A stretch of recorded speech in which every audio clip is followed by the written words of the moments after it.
Hello around the globe. Hello, you. Welcome to Olga's show, the show where you meet some top people from this world, where you can get inspired by them, you can learn from them, and also you can learn some super tips, which actually are easy to apply in life and also to relate to.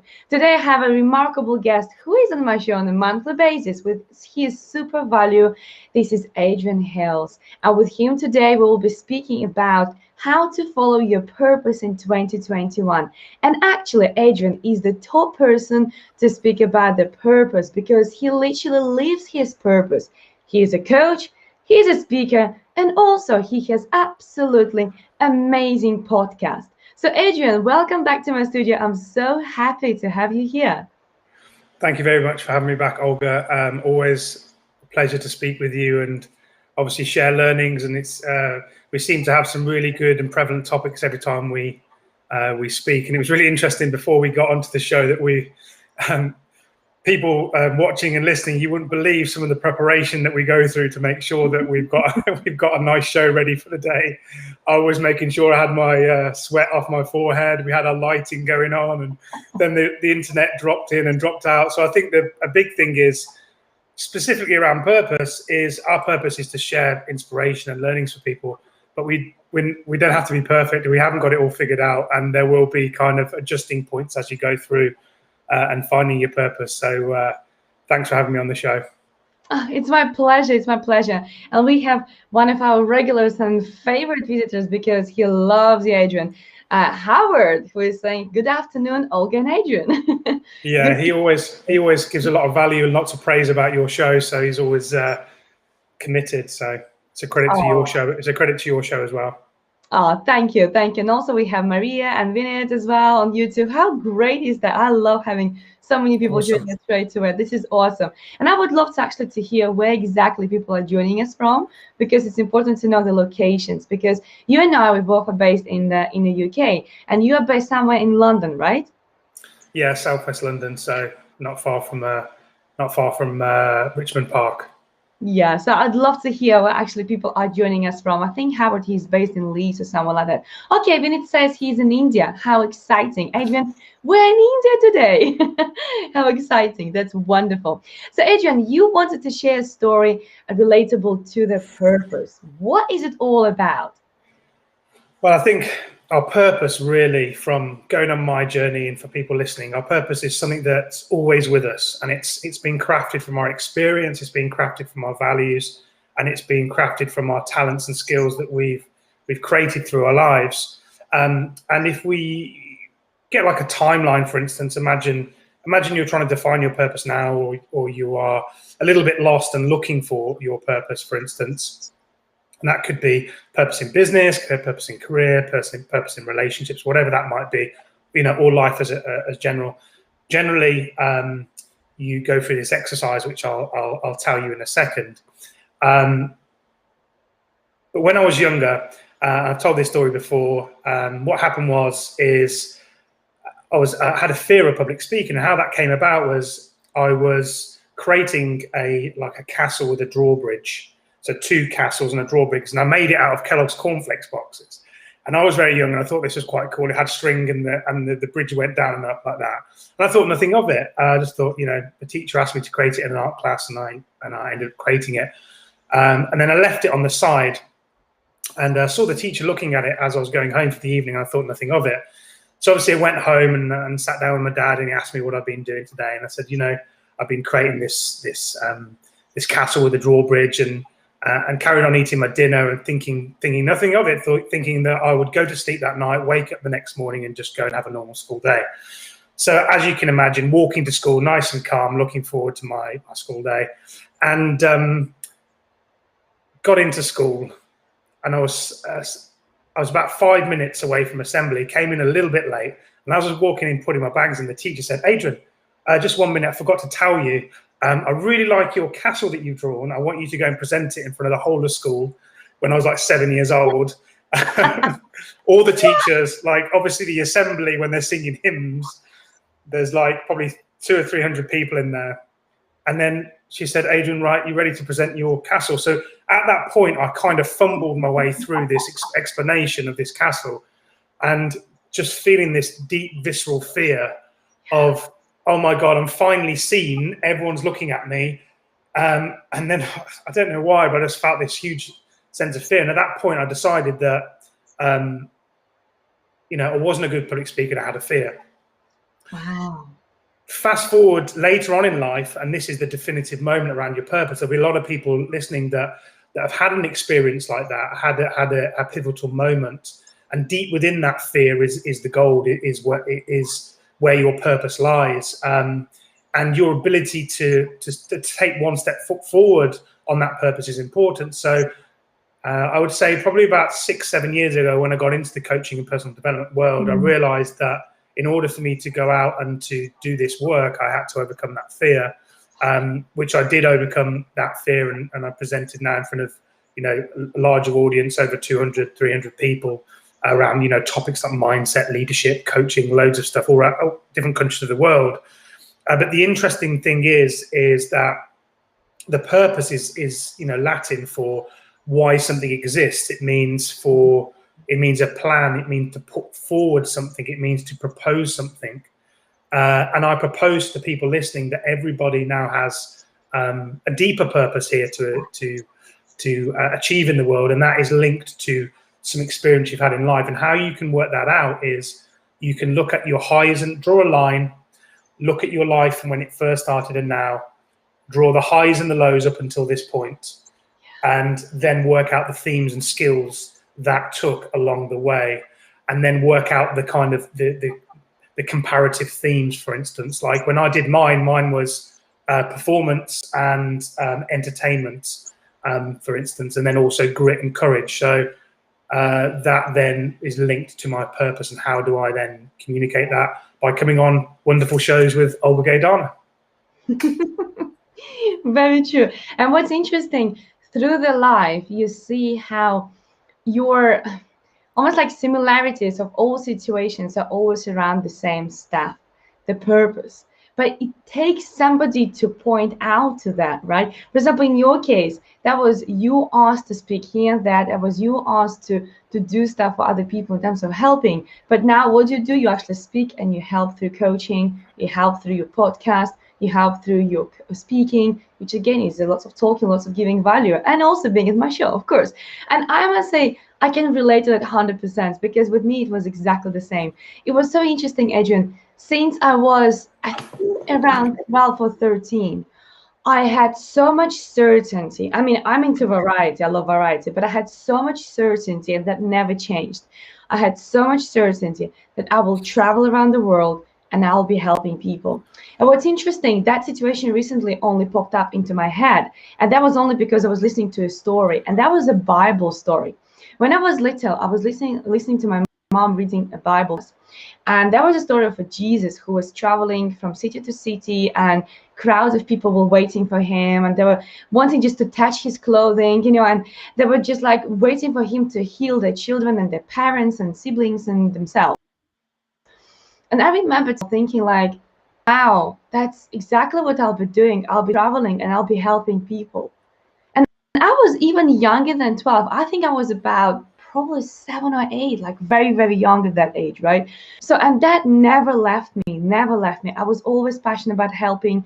I was always passionate about, you know, I know it will sound really cringy, but I was always not passionate, but I was always aiming to be in the center of attention, but for wrong reasons. I didn't know that aiming to be in the center of attention will make me being comfortable with that, right? But I had to go through uncomfortable stage of what does it mean to be in the center of attention, and to see the other side of being in the center of attention when you're bullied, when people laugh at you, right? And this is what's interesting, exactly what we discussed prior to the show, that sometimes even when you are at your lowest in your life, there still are some signs about your purpose. Yeah. Okay? 100%. It's sometimes in our darkest moments we find there's a gift there, there's a gold, and sometimes within our deepest fears there becomes the most wonderful expressions of really who we are as a human being. And I remember, obviously, part of my purpose is speaking and communicating, and I remember quite a few indications that my purpose is within my heart, but obviously becoming that purpose and doing that purposeful work inspires other people. And I think when we're stuck in our head, like, what do I get out of it? Or what about poor me and all this, and that victim mentality, what you find is that's not enough drive or motivation to push through those, or get new perspectives around those fears or the limitations that we put on ourselves.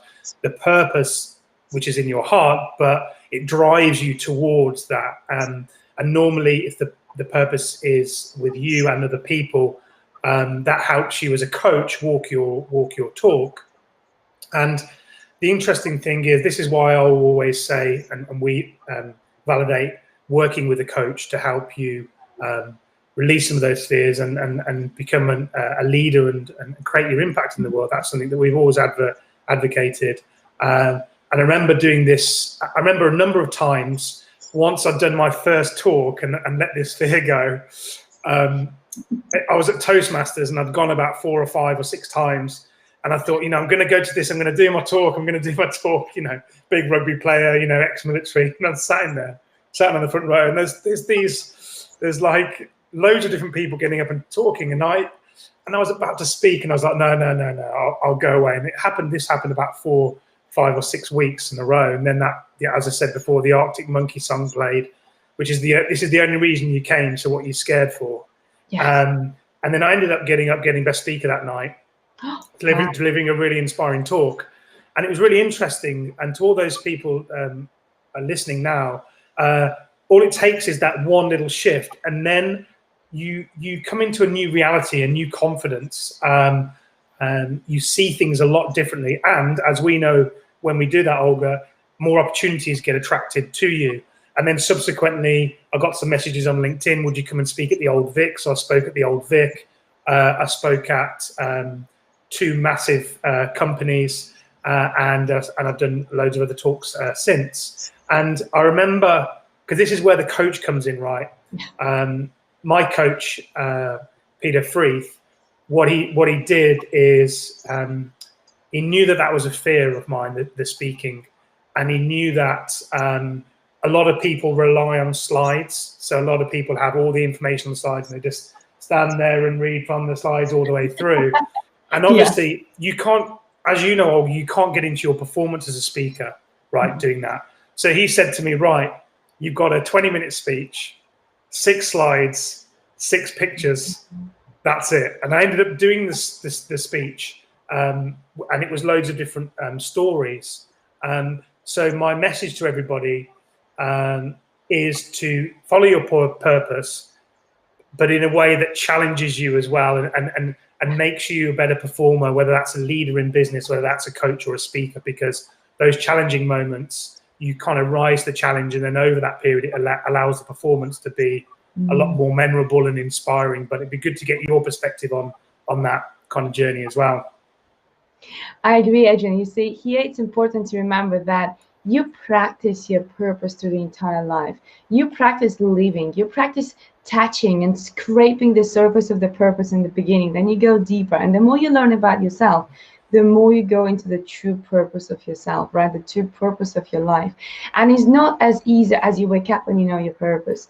But I would love to find out, before I tell you my opinion, what is our listeners and those who are watching us right now purpose in their lives? Because we have loads of people joining us on YouTube. We also have people watching us on LinkedIn and Facebook.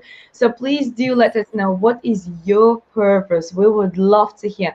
Or at least, what are you passionate about? Maybe you are still searching for your purpose. Maybe you haven't found that. So we would love to hear, what is your purpose in life? Because I can see some great names there, and I know you have great purpose, because I know personally many people there. Right, so answer your question about the connection between everything in our life and the purpose. I think you're so right there. It is about, again, going back to, what do you do effortlessly, right? What can you do no matter what? What can you do even though you're scared? Like you said, you were so scared to do public speaking, but you had to overcome it, because right now you're actually teaching people as well how to overcome their own fears, right? How to step out of their comfort zone, and how to be the best version of themselves. So sometimes your own challenging journey is a part of your purpose. It's a part of your journey. Because if you don't learn it yourself, right, how can you relate to those people? How can you tell a story about your challenges and for people relate with your journey? It's impossible. So sometimes it's worth to look at your, and I don't want to swear, but you know, there's a phrase which I do like to use with my clients when they come to my office or like now on Zoom, and it's Olga, I had so much SHIT in my life. I don't want to swear, right? But everybody can spell that word. I had so much SHIT in my life. And I'm like, but that is beautiful SHIT, right? Because if you wouldn't have that, you would never be able to use that experience in order to help others, right? So I strongly believe whatever we experience in our lives, it is important to remember about that, and it is important to use that. So my advice actually to everybody would be just let's sit down and write on a piece of paper everything what you went through, right? And many repetitive experiences which you went through, because particular repetitive experiences, repetitive fears, repetitive situations will be an indication that maybe this is a sign from universe, which is like right knocking your door saying, pay attention. This is something what you should be aware of. You know what I mean? Yeah, I think it's really important to be aware of that, and to also know for what purpose we do certain things. So when we're asking those questions, like Diana has put, as the self-love coach, the leader of Love Revolution, my purpose is to raise global consciousness through sharing the power of self-love. And the way that you can get even further into that is, for what purpose do you do that? And we can really find out, what our purpose is. And normally our purpose is something within our heart, what makes our heart sing, what we desire most in the world. How do we relate to others and connect with the world? But then I also think there's another level of that. It's like, what is your deeper purpose here? And the deeper purpose for me usually goes from some kind of challenge, some fear, some transition or pivotal moment that happened within your life. And through that, as Olga said, sometimes we look at the SHIT of our life and look at those experiences through the eyes of fear. But if we can look at those experiences through the eyes of kind of love, it puts us in a much more balanced state to interpret those, what they meant for us, what did we learn in that process, what are the themes, what is the message through that, and if you desire to, how can you communicate that message to other people? Because remember, stories, they're very powerful way of changing people's perspective. So even if you write that story down in a way that makes you feel good and inspires you and some great learnings within it, even writing that story down on a piece of paper or blog can be incredibly healing, because we've all gone through experiences which required us to heal, to transform.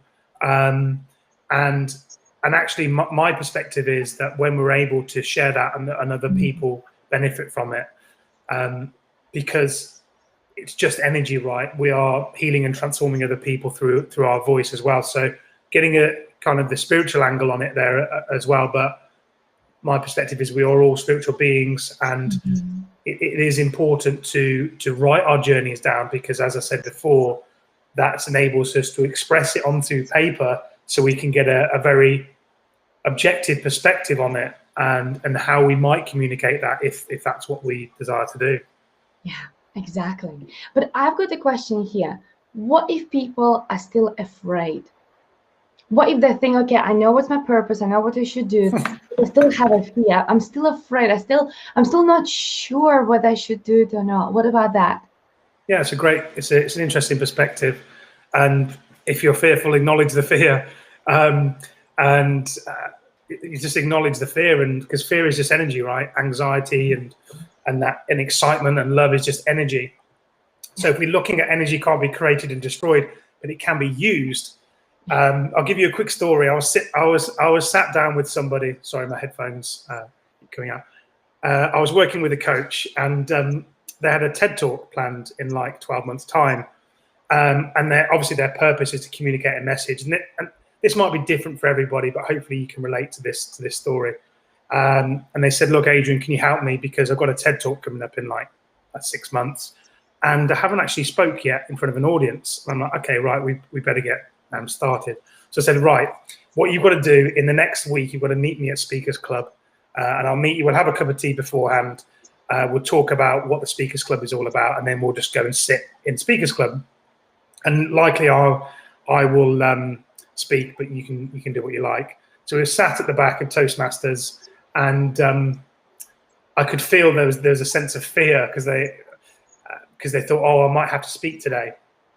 And there was lots of people speaking and some great talks, and some people were fearful, but also speaking their message. Some were getting it out beautifully, and then some people were stumbling and losing, but getting through that. And everybody congratulated them because they're up there powerfully and expressing. So I suppose the message there is, yes, that people can have an opinion from somebody up there sharing, but they're brave enough to share and to get up and be vulnerable. And I was sat down next to the person I was supporting at the time, and they said at the end, would anybody like to come and do a adverb speech, which is basically you've got to go and do a 2-minute speech called a table topic. It's any topic. You don't know the topic, but you've got 5 seconds to work out what you're going to say as you walk into the front. And you've got to do 2 minutes. A very odd, like not odd, but very different topics that put you well outside your comfort zone. So I got up there, I did my table topic, and I felt the fear of that 7-year-old as a kid in front of the school. But in a way, I was able to ground myself and to communicate that message. Yeah. And that person said, wow, you were so confident when you were speaking. I said, well, inside I'm not confident, but the energy that I'm using that fear to express rather than letting it take over. And they said, well, I said, so you're going to speak, because you've come all the way, you're doing your TED Talk in 6 months' time. Are you actually going to speak? And they said, no, I'm too scared. So I said, well, you've got 2 choices. And I paused. And they said, what? I said, well, you can either be scared sat down here or scared speaking up there. Yeah. And they got really pissed off with me. They went bright red and they thought, how dare you, speak to me like that? And then the next week I saw them on Facebook. Oh, wow. And they were up speaking, and they got best speaker that night. So the moral of the story is about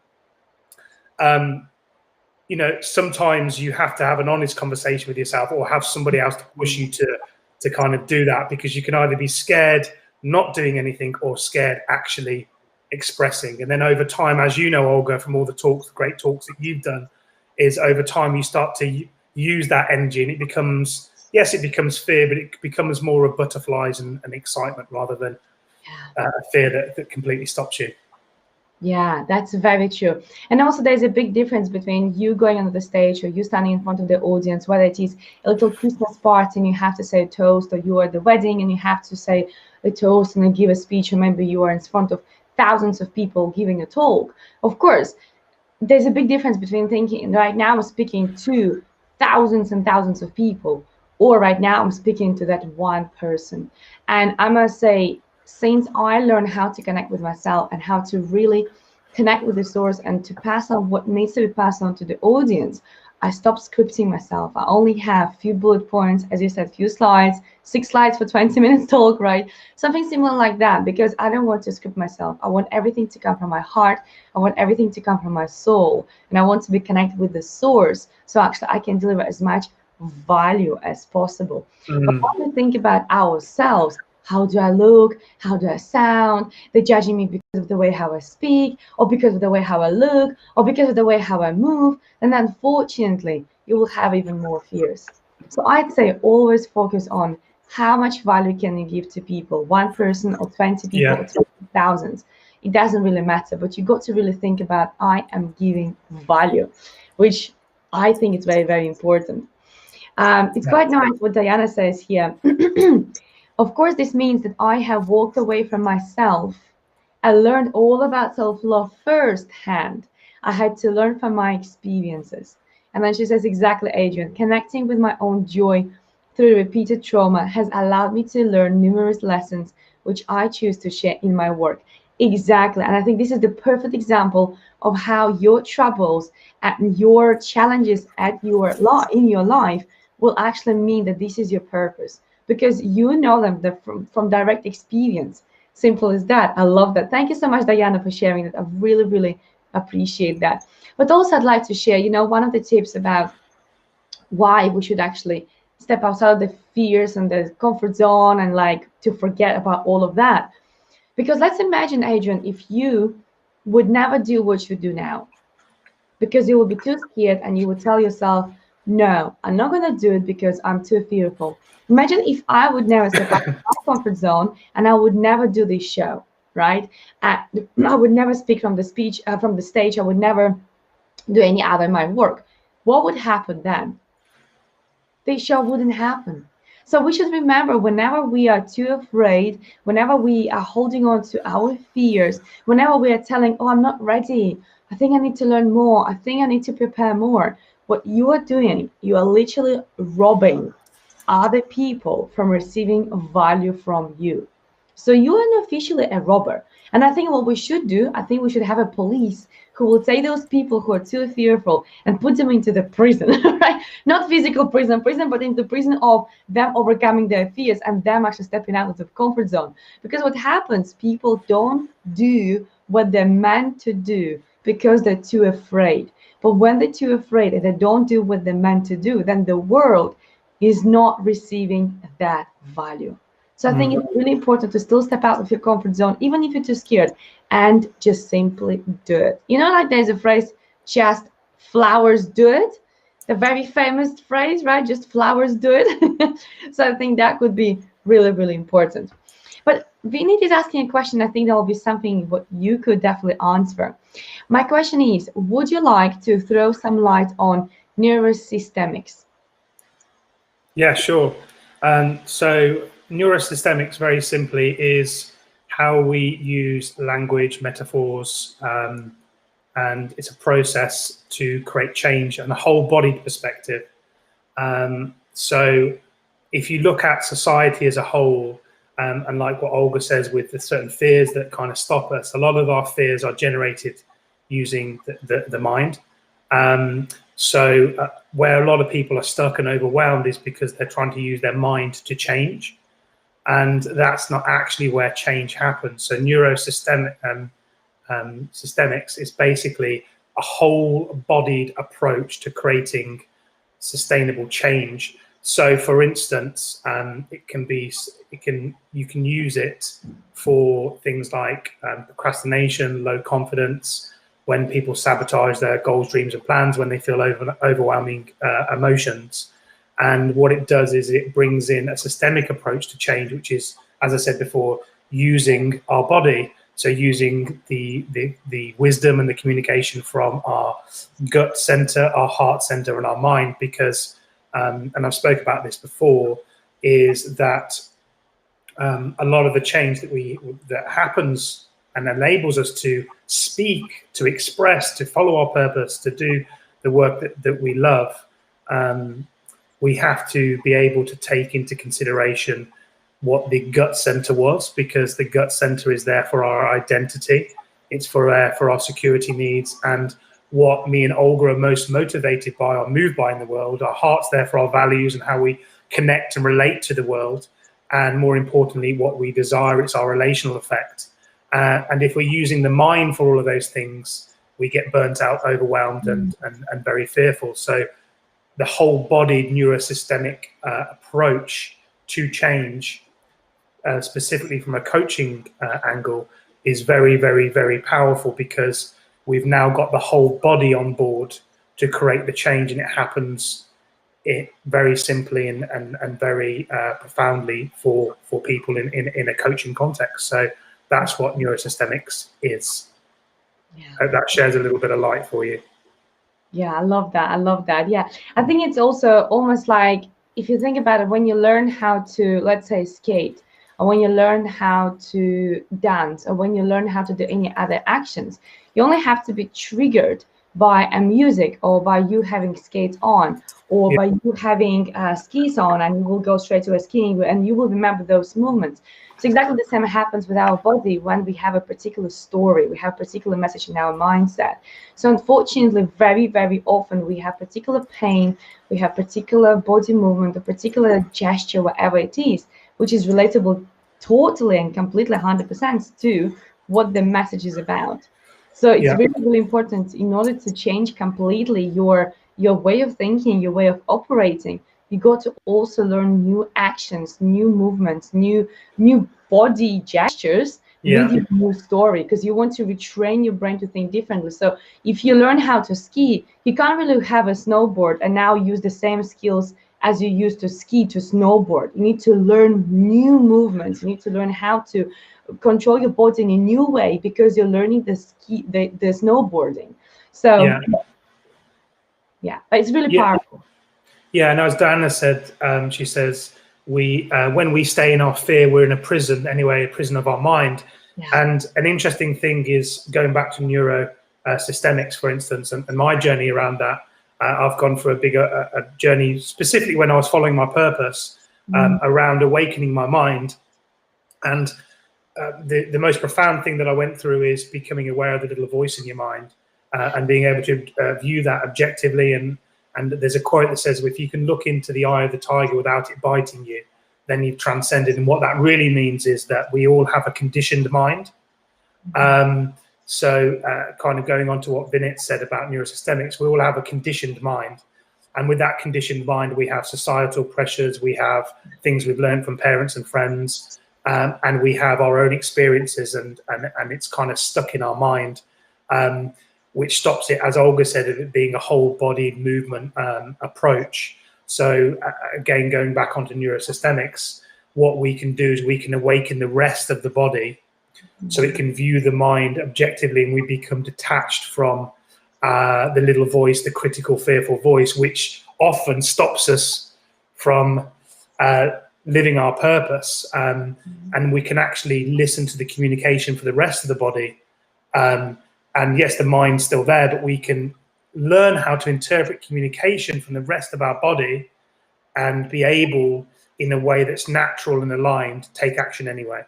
So that's a little bit what Olga said. It becomes a fluid motion, because then we're using the body's energy, a whole body energy, to become energy in motion, to be able to use that energy to keep moving forward, rather than being stuck in our mind, those critical thoughts, and the voice in our mind often stops us. So it's about awakening the other parts of us to be able to take action. Sure, because all of it plays important part. That's why people talk about body language, but body language is completely connected to your mind, right? So whatever you think, your body will show. And the same happens whatever you're afraid of, your body will show, right? And when you're afraid, then your body will behave in a particular way. So if you want to step outside of your fear, in that case, you have to change the posture. You have to change maybe the way you breathe. You have to change the way maybe you walk. And then the body will actually give a different signal to your mindset, to your subconscious, and subconscious will go, oh, these movements is not about the previous message, which was fear. So this is slightly different. What is it? Okay, we can relate that to also maybe butterflies in your stomach, which is all about excitement. So yeah, it's really deep. And I think will be a great topic to actually bring to one of the sessions, because we can go on and on. Yeah, we definitely can on and on about this. But it's so powerful to actually talk about the purpose. It's so powerful to talk about passion, because I think it's something what we need to learn what to do about that in 2021. Those people who haven't got their purpose in life yet, please make sure you start searching for that. As we said earlier with Adrian, just start observing your life, start observing your experiences. What exactly, as Adrian said, you could do absolutely at any time. What troubles have you had? What can you do effortlessly? And of course, it's not going to happen overnight that you're going to find a purpose and you could become a millionaire because you found a purpose. But you will have so much passion whilst you live your life with purpose, because you'll be enjoying the process of delivering, of making things happen. If you think about it, also purpose to me is it's about serving, right? If you think about all the innovations, if you think about all stuff which happened in the world, it was always about giving back. It was always about helping others somehow. It doesn't have to be helping 7 billion people in one go. It could be helping 5 people, but you will do it because this is a special group of people, and that's your purpose, that's your mission, to help these 5 people. So let's make sure we do actually start living our purpose. Let's make sure we do actually start living life with passion. I think that's important. Yeah, I think it's really a very important perspective of living our life with that purpose, like Olga said. And it's looking at, like, okay, where are we? Where are you now within your life? And where are you going? What would give your life a sense of purpose? And creating, if that's, for instance, speaking, coaching, and building a community, then it's making sure next year that the only things that you read about and learn about is about those 3 things: speaking, coaching, and building a community. And it's very important that when we're living our purpose, that we have, because we're obviously conditioned in a way, neurologically we've been conditioned, and we can change that neurology with very specific actions and tasks within our week and within our month. So it's very important to create your week in a way that challenges you.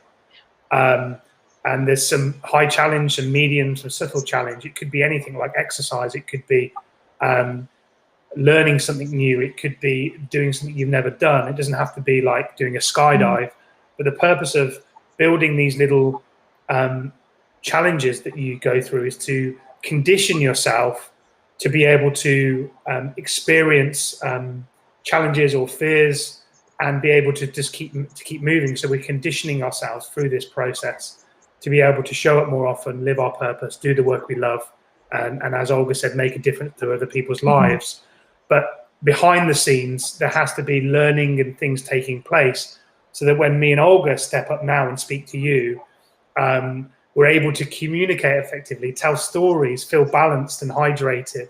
So all of these things are very important to build around your life, so that you're supporting, so it's the bedrock that's supporting your purposes as well. So it'd be good to get your perspective on those. Yes, Olga, it is about living our purpose and expressing, but also building our life in a way that keeps us healthy and helps our mind and helps our body and enables us to express. 100%. 100%. I so agree with you. We actually have here a nice comment from Diana, and also we have Vikusa saying on Facebook hello to us. So hello, darling Vikusa, as well. Diana says, many years ago, Madonna said that whenever she goes on the stage, instead of seeing all the energy from the crowd as pressure or threatening, she sees it as an offering of the life force, and she receives that. Receiving energy from the crowd then allows her to deliver back to them what they came for. I love that. And she says also, oh, I love this about creating my week to challenge myself.